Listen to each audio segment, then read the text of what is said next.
This is the OLIGHT M2R Pro. What is up, my dudes? Welcome back to the channel. Now, I have had this flashlight for about 2 years now, and I've definitely put it through quite a few beatings. I use this almost every single day, and it's definitely starting to show. Now, I'm not going to lie to you. My opinion's probably going to be a little biased because, straight up, I love this thing. I mean, this honestly feels like I have the power of the sun in the palm of my hand. In all seriousness though, this thing is great. Let's start off with the size and the weight. It's not super long, it's not super thick, and I'm starting to realize I have a lot more similarities between this flashlight than I would care to admit. But we don't need to get into that. It's heavy enough to know when it falls out of your pocket, but it rarely does that because it has this great clip on here that keeps it right where it needs to be. There's a bunch of different ways you can operate this, as it has 2 buttons, one on the back and one on the side. You can hold it and it'll turn on, and then let go and it'll turn back off. You can just tap it and it'll turn on, and then tap it, turns back off. Then on the side, we have this button right here. Now, if you just tap it, it will stay on, and it also shows you your battery level. As you can see, this is red and flashing, which means I've been using this a ton. It also shows you solid red, solid yellow, and solid green. Now, if you hold it, it'll go through different modes, so it'll go brighter and then dimmer.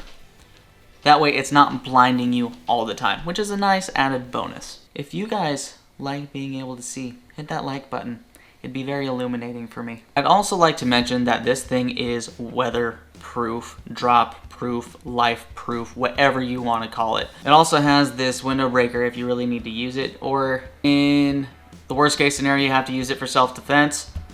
That's gonna hurt. Now, when you hold the back of this on, it'll automatically go to its brightest setting, and if the battery life is a little bit lower, it'll auto dim to the next highest setting to preserve battery life. I haven't charged this in 2 weeks and it's still good to go. I have never let this battery run out because the battery just seems to go on and go on and go on. But typically I'm charging it about once a week because I use it so very often. When you do charge it, it uses this magnetic charging cable.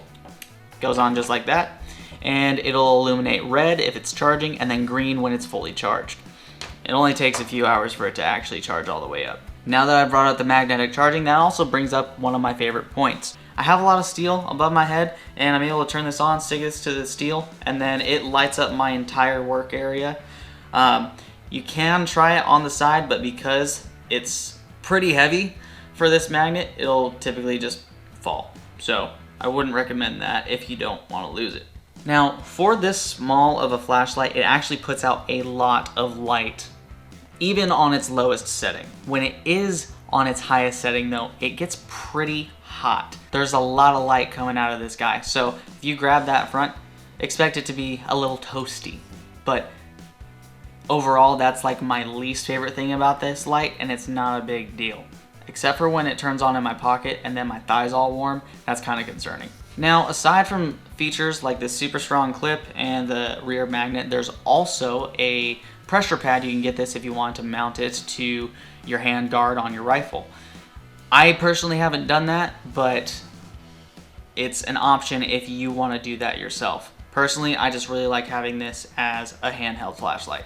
Now, as far as handheld flashlights go, this is not the top of the line. This is like $100, and my buddy, he got himself the Mod Light, which is like 3 times the price. When we compared the light one to another, the light was actually pretty similar. His was a little bit brighter, but I wouldn't say the light difference was enough to justify the extra $200 for a flashlight. If you're using the Mod Light as a handheld flashlight while deploying a pistol, then it works great because it has that ring and it'll just rest right on your knuckles there and you're able to use it that way. But a pistol light will kind of do the same thing.